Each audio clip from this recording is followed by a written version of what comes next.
Boa noite. Boa noite. Num carnaval marcado por protestos sociais e críticas a governantes, a Paraíso do Tuiuti conquistou o segundo lugar. A escola perguntou se a escravidão foi mesmo extinta e criticou a reforma trabalhista e o presidente Temer. Em Salvador, a festa chega ao fim no 7º dia. Em Olinda é a vez do tradicional bacalhau do Batata. O Rio de Janeiro assustado. Mais 2 crianças são atingidas por balas perdidas. Na Zona Sul, assaltantes agridem uma mulher que tinha saído para comprar pão. E homens são flagrados com fuzis numa favela da Zona Oeste. O governador do estado admitiu falhas no planejamento da segurança no Rio durante o carnaval. Nos Estados Unidos, mais um atirador abre fogo dentro de uma escola. Na África do Sul, denúncias de corrupção levam o presidente Zuma a renunciar. Veja atletas que encaram uma das modalidades mais perigosas dos Jogos de Inverno. O Jornal Nacional está começando. A Beija-Flor. E agora vamos falar de um outro lado do Carnaval do Rio que tem causado muita preocupação. O governador Luiz Fernando Pezão admitiu hoje que o estado errou no planejamento da segurança. Enquanto isso, novos casos de violência assustaram moradores e turistas. Uma calçada em Ipanema, na zona sul do Rio. Na volta da padaria, de repente, a mulher levou uma gravata de um bandido. Eram 4 assaltantes que roubaram o dinheiro e o cordão dela. Ontem não almocei, não dormi, não consegui dormir. Tô com trauma. Mais uma história de violência do carnaval da cidade. Hoje, o governador Luiz Fernando Pezão, do PMDB, admitiu falhas na segurança. Ele deu uma entrevista em Piraí, no interior do estado, onde passa o feriadão. Não vou aqui nunca transferir responsabilidade, mas a desordem urbana prejudicou muito e esse planejamento que nós fizemos. Muita gente acampada na areia da praia e nós não estávamos preparados ali. Acho que houve um erro nosso, não dimensionamos isso, mas eu acho que é sempre um aprimoramento, a gente tem sempre que aprimorar. Na semana passada, Luiz Fernando Pezão chegou a dizer que não havia com o que se preocupar. Esse trabalho sempre aconteceu nos grandes eventos de Réveillon, não tem essa... Você não precisa ter um grande plano estratégico para o carnaval, ele já existe, a área de segurança nossa há 7 anos que faz isso. O planejamento da segurança só foi divulgado na véspera do carnaval e o governador estava confiante. Tudo engrenado, vão ter um grande carnaval. Os 17 mil PMs foram divididos em turnos, mas a Polícia Militar não divulgou quantos homens cuidaram do patrulhamento por dia. O que se viu foi uma sequência de roubos e arrastões. Quando a PM mudou o esquema de segurança na madrugada de ontem, praticamente no fim da folia, havia muito policiamento na orla e quase nada em outras regiões. No fim da noite de ontem, as vítimas foram o motorista e os passageiros deste carro. O crime foi praticamente ao lado do Palácio Guanabara, sede do governo do estado. Em Niterói, os frequentadores de um bar também perderam tudo. Em Itaboraí, também na região metropolitana, balas perdidas mataram um homem e feriram uma menina de 11 anos que estavam num bar quando houve um tiroteio na rua. Na Praça Seca, na Zona Oeste, os confrontos entre milicianos e traficantes não param. Flagramos um grupo armado com fuzis.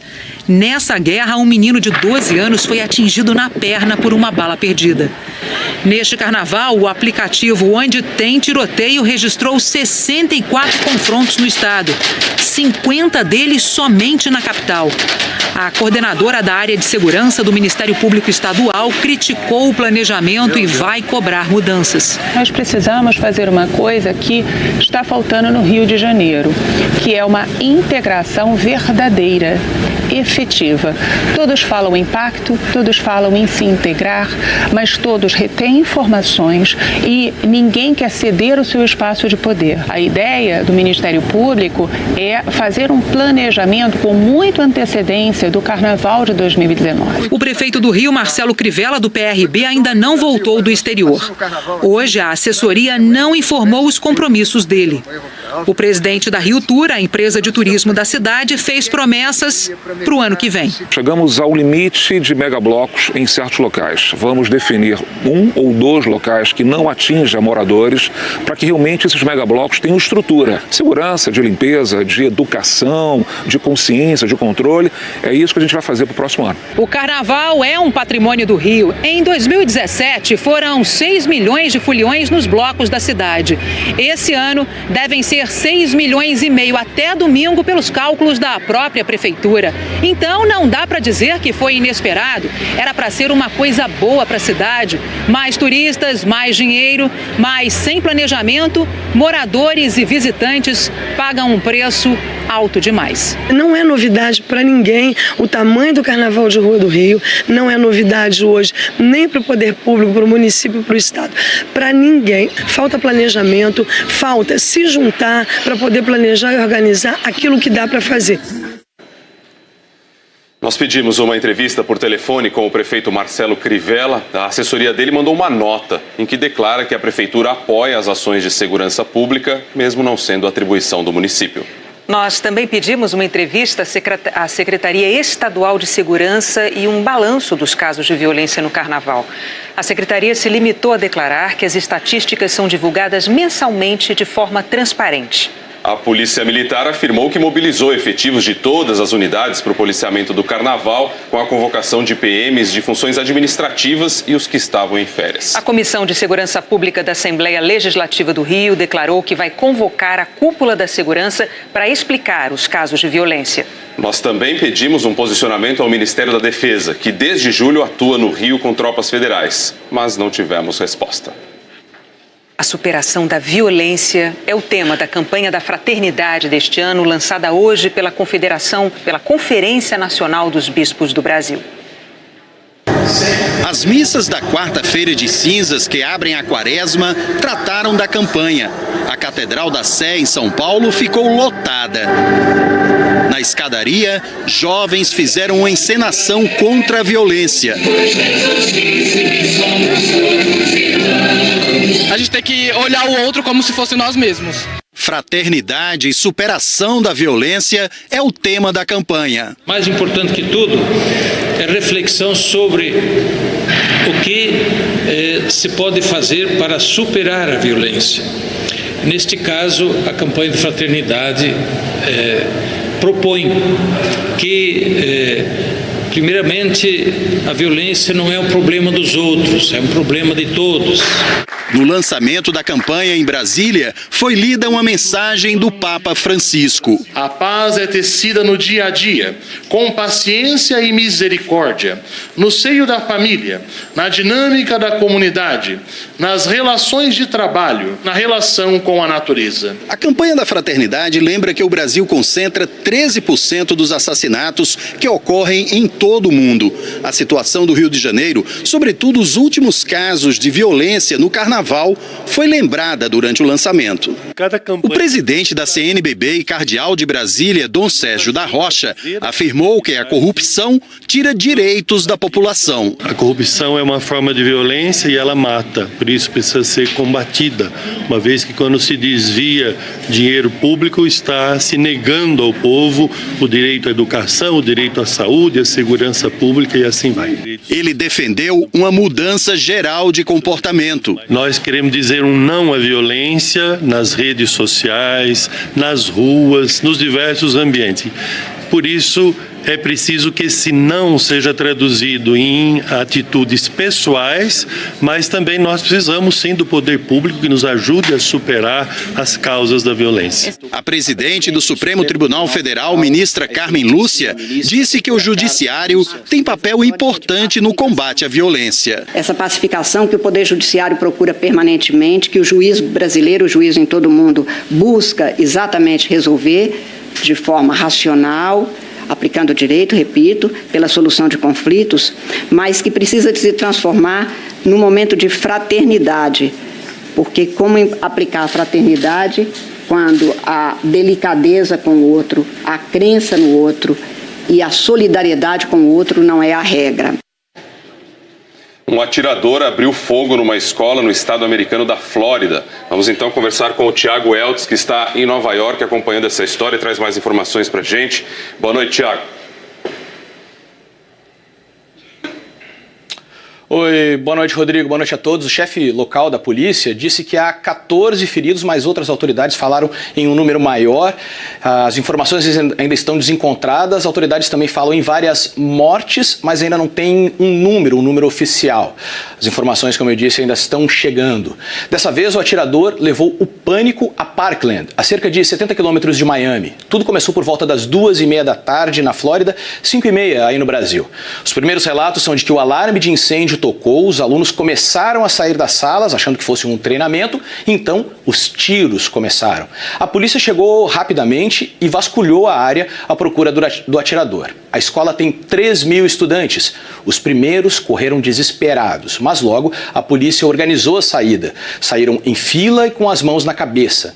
1h30 depois dos tiros começarem, a polícia prendeu o suspeito. Ele tem 19 anos e foi aluno da escola. O consulado do Brasil em Miami confirmou que há estudantes brasileiros nessa escola e que ainda não sabe a nacionalidade das vítimas. Rodrigo. Ok, a gente segue acompanhando. Muito obrigado. Boa noite. O presidente da África do Sul, Jacob Zuma, renunciou ao cargo nesta quarta-feira. A decisão foi anunciada depois de um ultimato do partido dele, o Congresso Nacional Africano, que declarou que Zuma deveria deixar a presidência até o fim do dia. Ele é alvo de uma série de denúncias de corrupção. Jacob Zuma diz que é inocente e que está sendo tratado de maneira injusta. Ele foi eleito em 2009 pelo mesmo partido que teve Nelson Mandela como figura mais influente. O mandato de Zuma terminaria no ano que vem. Agora, quem deve assumir o cargo é o vice-presidente Cyril Ramaphosa. Ele ganhou muita popularidade no país ao adotar um discurso anticorrupção. A Justiça Federal avaliou o triplex do Guarujá em R$2.200.000. O ex-presidente Lula foi condenado no caso desse triplex a 12 anos e 1 mês de prisão em segunda instância por corrupção passiva e lavagem de dinheiro. O laudo, realizado na semana passada, traz fotos internas do apartamento. A avaliação foi um pedido do juiz Sérgio Moro, que determinou o leilão da cobertura. Agora, a data já pode ser marcada. A defesa de Lula declarou que ele jamais praticou qualquer ato na condição de presidente para beneficiar empreiteiras ou recebeu a propriedade do triplex como vantagem indevida e que o laudo de avaliação reconhece que o apartamento jamais foi usado por Lula e seus parentes. A Procuradora-Geral da República, Raquel Dodge, se posicionou contra a eventual concessão pelo Supremo Tribunal Federal de um habeas corpus preventivo ao ex-presidente Lula. A defesa do ex-presidente recorreu ao Supremo depois que o pedido foi negado pelo Superior Tribunal de Justiça. A Procuradoria-Geral avaliou que o mérito do habeas corpus ainda precisa ser julgado pelo STJ e que é constitucional a execução da pena após a decisão do Tribunal Regional Federal da 4ª Região. A defesa tenta evitar que Lula seja preso antes de esgotar todos os recursos no caso do triplex no Guarujá. A defesa do ex-presidente declarou que o posicionamento de Raquel Dodge se baseou em decisão tomada em 2016 pelo Supremo sem caráter vinculante e que o entendimento daquela ocasião vem sendo revisto em diversas decisões recentes de ministros do Supremo. Policiais federais responsáveis pelo inquérito sobre o suposto pagamento de propina na edição de um decreto para o setor de portos pediram ao Supremo para ter acesso a um outro inquérito, que já foi arquivado e que também investigava irregularidades no setor. As pessoas investigadas nos 2 casos são as mesmas, inclusive o presidente Michel Temer. A atual investigação contra Michel Temer surgiu da suspeita de que ele teria beneficiado a empresa Rodrimar, que opera no Porto de Santos, com a edição de um decreto que prorrogava contratos de concessão no Porto em maio do ano passado. Na semana passada, o diretor-geral da Polícia Federal, Fernando Segovia, deu uma entrevista indicando que o inquérito que investiga o presidente Temer pode ser arquivado. Segovia disse que, na opinião dele, as investigações não confirmaram pagamento de propina pela empresa Rodrimar. As declarações provocaram críticas de políticos e associações de classe da PF. Apesar do que disse Segovia, os investigadores afirmam que o inquérito contra Temer continua avançando. Recentemente, delegados pediram ao ministro do Supremo, Marco Aurélio Mello, acesso a um outro inquérito que investigou o pagamento de propina no Porto de Santos, mas foi arquivado julgado em 2011 por falta de indícios. No ofício encaminhado ao STF no dia 19 de dezembro, o delegado Kleiber Malta Lopes diz que a obtenção e análise das informações dos autos, com possível envolvimento de alguns dos personagens aqui investigados, são importantes para a investigação atual. Neste inquérito antigo há uma tabela com título Parcerias realizadas, concretizadas e a realizar. Há nomes de empresas que administram áreas no Porto de Santos, como a Rodrimar, ao lado de iniciais como MT e Valores. Os investigadores suspeitam que MT pode ser uma referência a Michel Temer. Ao lado do nome da Rodrimar, por exemplo, as iniciais MT são seguidas de valores, 300 mil e mais 200 mil para a campanha. Há também as iniciais MA ao lado de 150 mil e a letra L ao lado de 150 mil. A letra L, segundo investigadores, pode ser uma referência ao coronel João Batista de Lima Filho, amigo de Temer, que também é investigado agora e tem alegado problemas de saúde para não prestar depoimento à Polícia Federal. Delegados afirmam que o inquérito antigo aponta um caminho que pode ser promissor para a atual investigação. As mesmas pessoas investigadas agora como o presidente Temer também foram alvo do inquérito anterior. Os investigadores querem saber se as empresas que atuam no Porto de Santos pagaram propina na época e se continuaram pagando ao longo do tempo. Segundo eles, alguns esquemas de corrupção podem durar muitos anos. O Palácio do Planalto acompanha esses movimentos com atenção, mas assessores do presidente dizem que não se cogita a saída de Segovia do cargo. Hoje, Fernando Segovia se reuniu com presidentes de duas associações de delegados da Polícia Federal, a FENADEPOL e a ADPF. Segovia disse a eles que foi mal interpretado na entrevista, mas pode ter se excedido nas palavras. O diretor-geral está sob forte pressão das associações da categoria e da oposição. No início da noite, o senador Randolfo Rodrigues, da Rede, pediu na Justiça o afastamento de Segovia da direção da PF. Delegados, peritos e agentes afirmam que ele deve mais explicações sobre o que disse na semana passada, mas decidiram esperar até a semana que vem.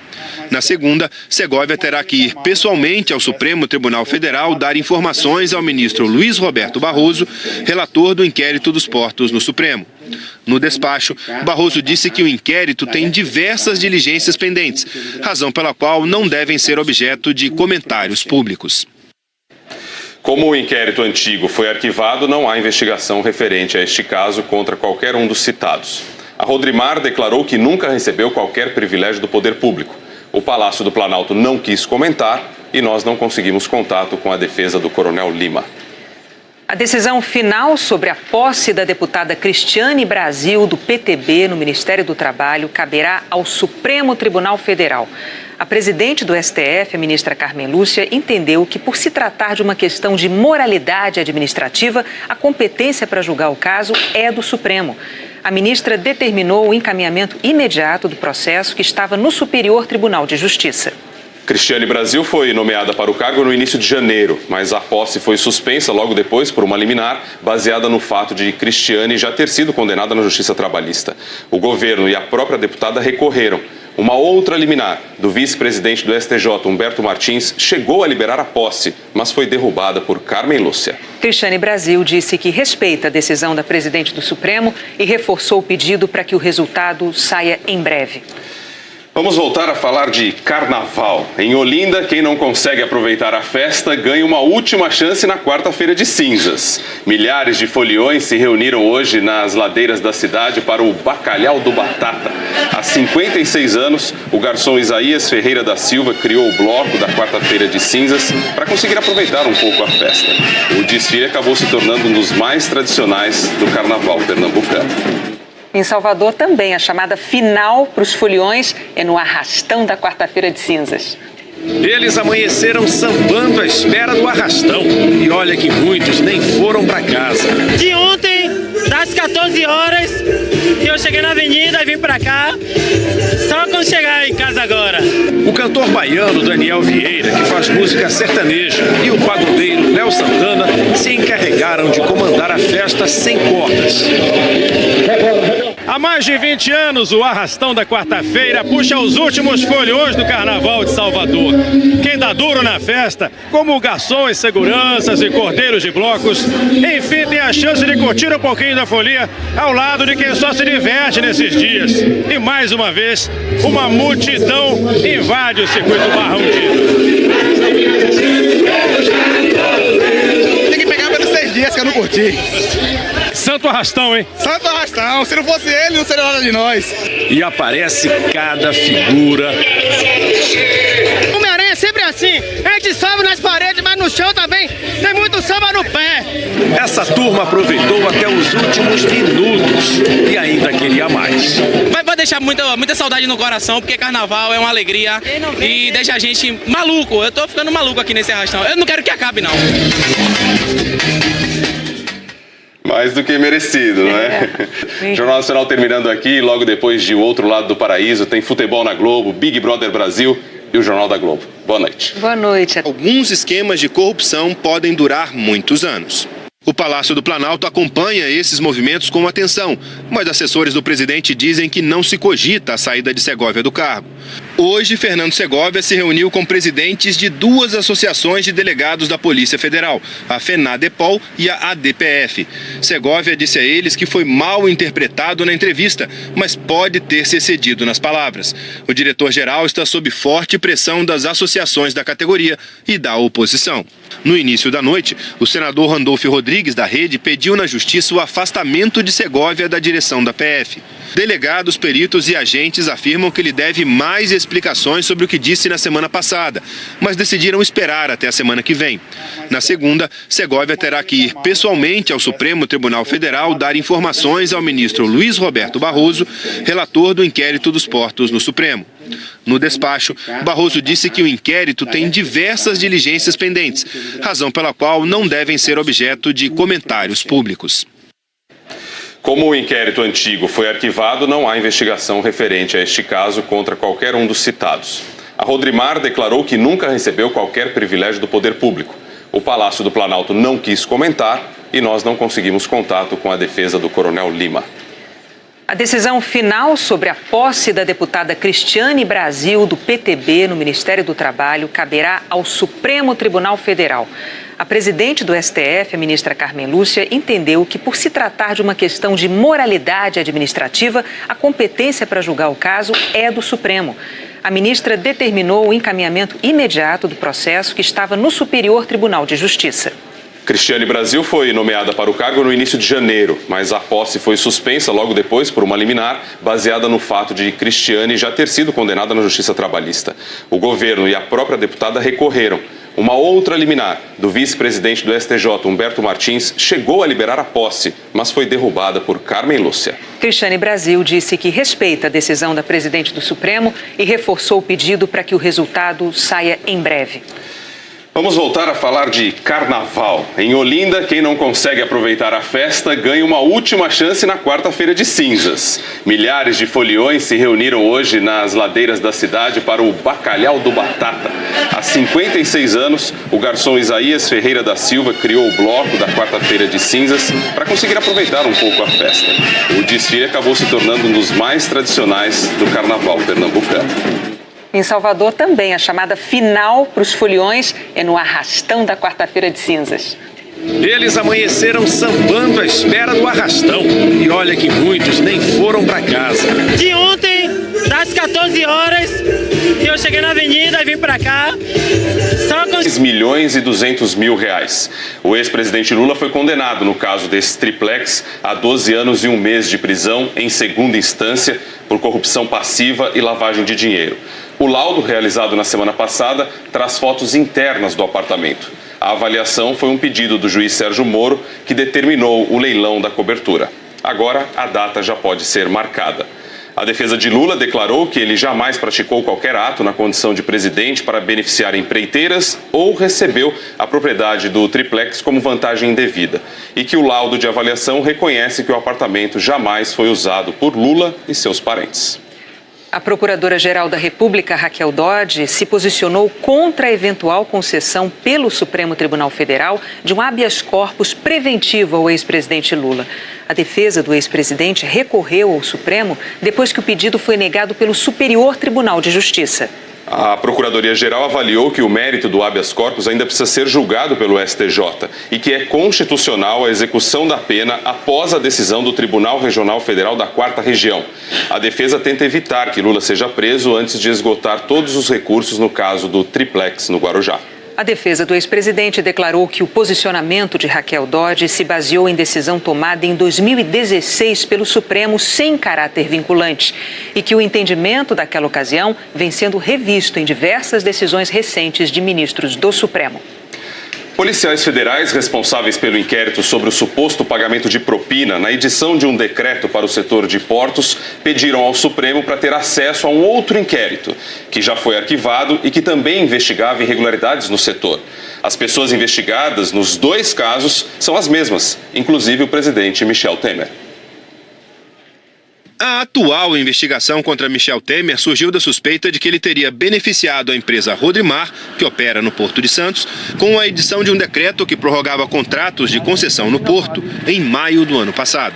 Na semana passada, o diretor-geral da Polícia Federal, Fernando Segovia, deu uma entrevista indicando que o inquérito que investiga o presidente Temer pode ser arquivado. Segovia disse que, na opinião dele, as investigações não confirmaram pagamento de propina pela empresa Rodrimar. As declarações provocaram críticas de políticos e associações de classe da PF. Apesar do que disse Segovia, os investigadores afirmam que o inquérito contra Temer continua avançando. Recentemente, delegados pediram ao ministro do Supremo, Marco Aurélio Mello, acesso a um outro inquérito que investigou o pagamento de propina no Porto de Santos, mas foi arquivado em 2011 por falta de indícios.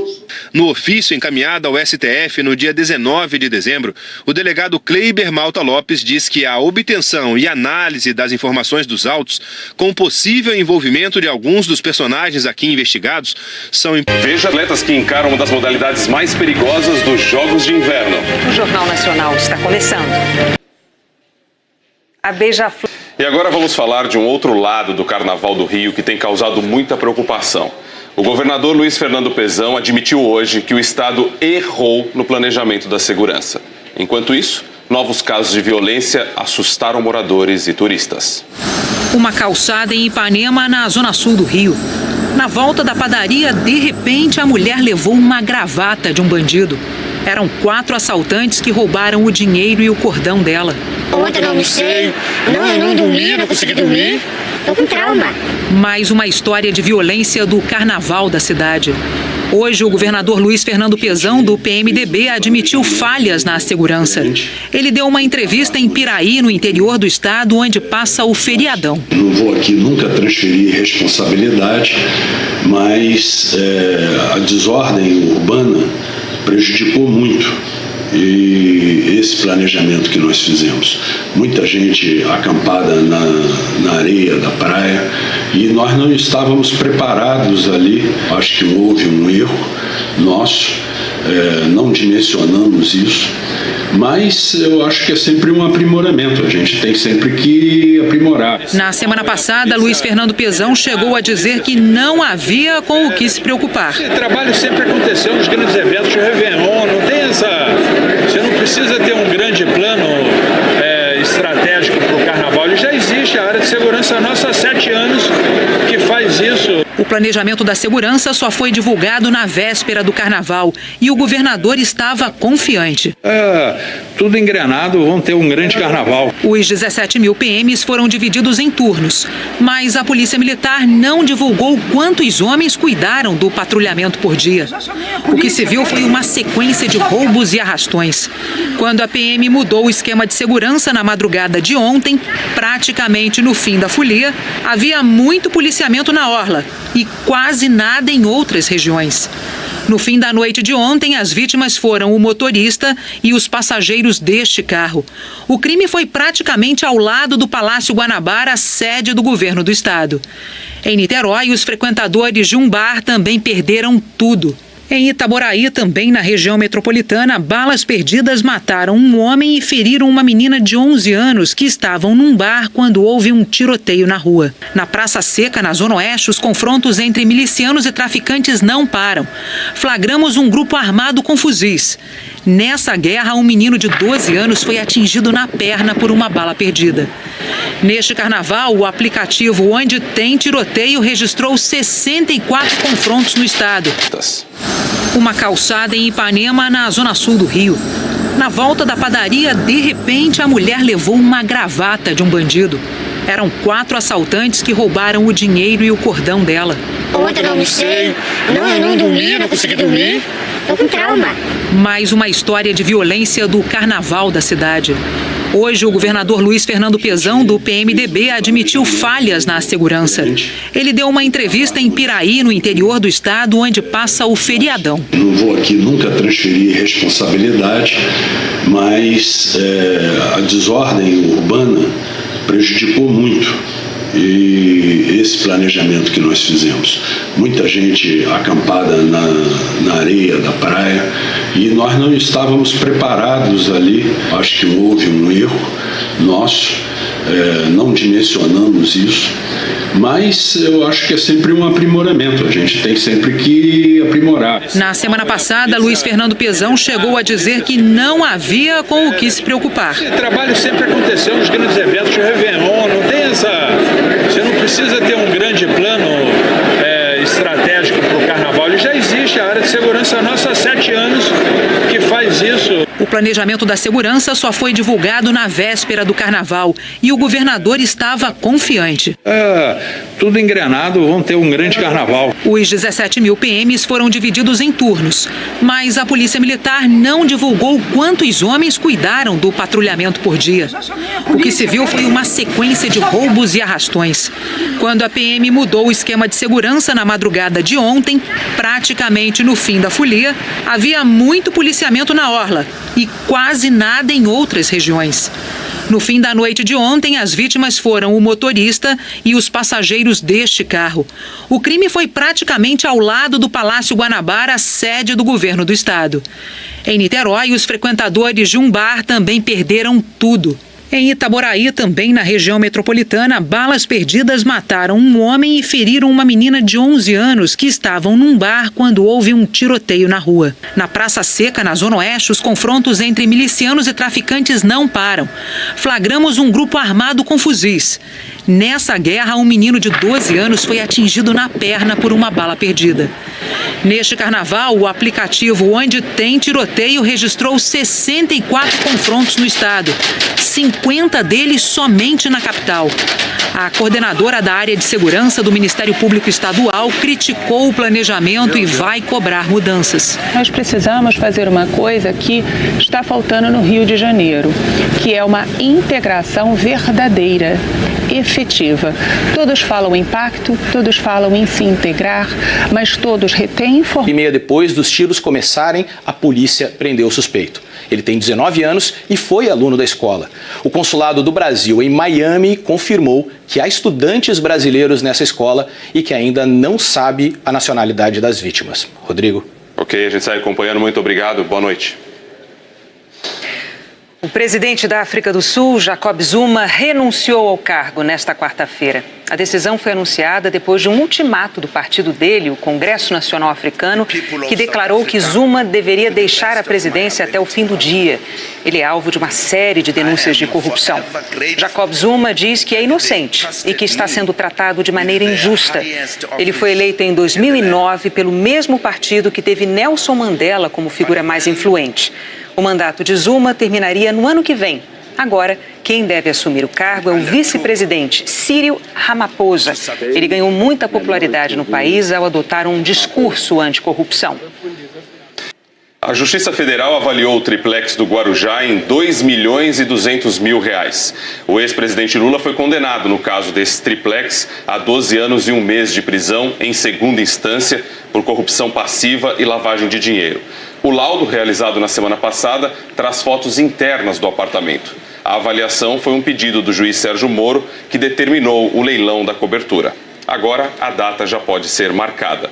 A defesa de Lula declarou que ele jamais praticou qualquer ato na condição de presidente para beneficiar empreiteiras ou recebeu a propriedade do triplex como vantagem indevida e que o laudo de avaliação reconhece que o apartamento jamais foi usado por Lula e seus parentes.